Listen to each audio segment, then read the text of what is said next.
What is up? I'm Jordan Honeycutt, and today I will be presenting on my vaccination timeline. Alright, first up we got the introduction of variolation. This is 1721. Now, variolation is the approach to tackling diseases by affecting someone with a mild form of the disease causing immunity. In this case, it was used in Europe to prevent smallpox, and this is significant because it set the reasoning of our modern day vaccines of exposing someone to a weaker form of disease in order to build immunity.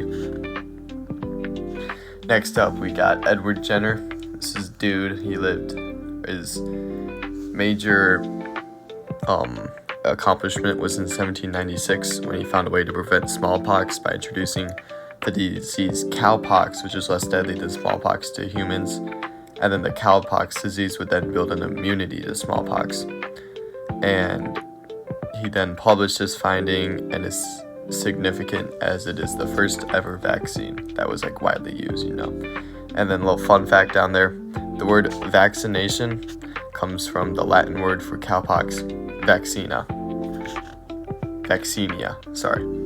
Next up we got Robert Koch. In 1882, he isolated and discovered the bacteria which causes all forms of tuberculosis. Sorry if I butchered that. The bacteria is tubercle bacillus. Sorry, I butchered that again.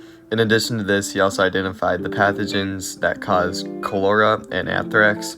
And then this is significant because not only did it transform microbiology research, but it also improved public health. Next up, we got Louis Pasteur.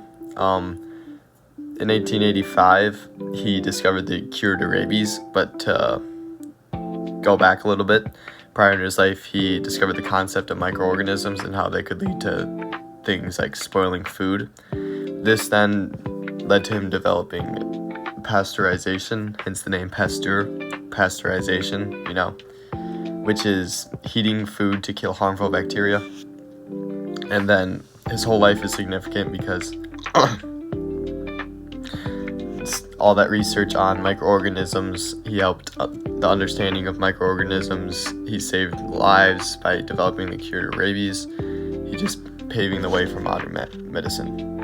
All right, then we got Alexander Yersin, and in 1894 he co-discovered the bacteria that causes the bubonic plague, and the bacteria is named after him. It is called Yersinia pestis. He did this while investigating the plague in Hong Kong, and his work helped to understand future plagues and furthered vaccine development.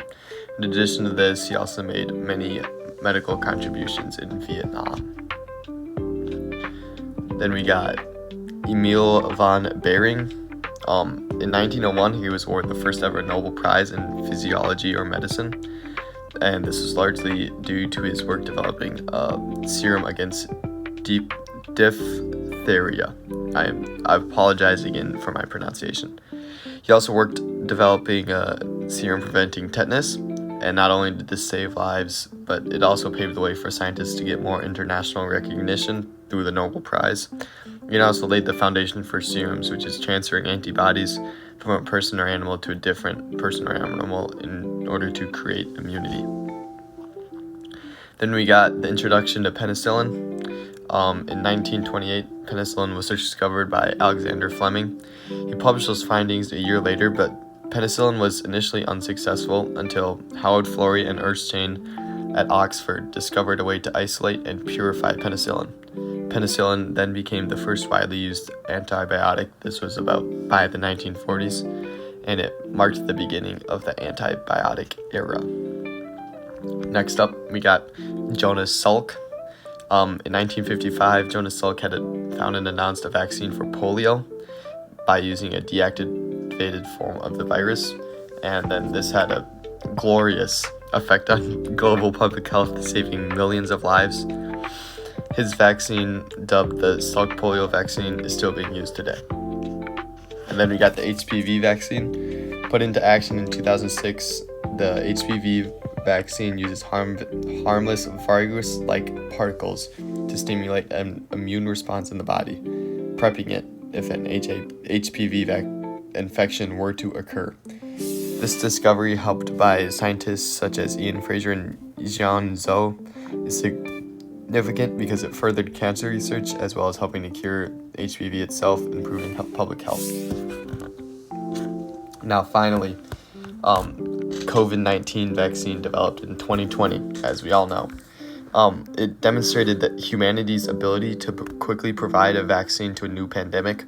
It was developed in large part due to research on a protein found in SARS-CoV-2, the virus, and that is the virus that causes COVID-19. The vaccine then went through numerous rigorous clinical trials in order to make sure it was effective and safe enough for the public. The significance of the COVID-19 vaccine not only stands in the lives that it saves, but also it is a testament to humanity's ability to adapt. These are my sources, and thank you for listening.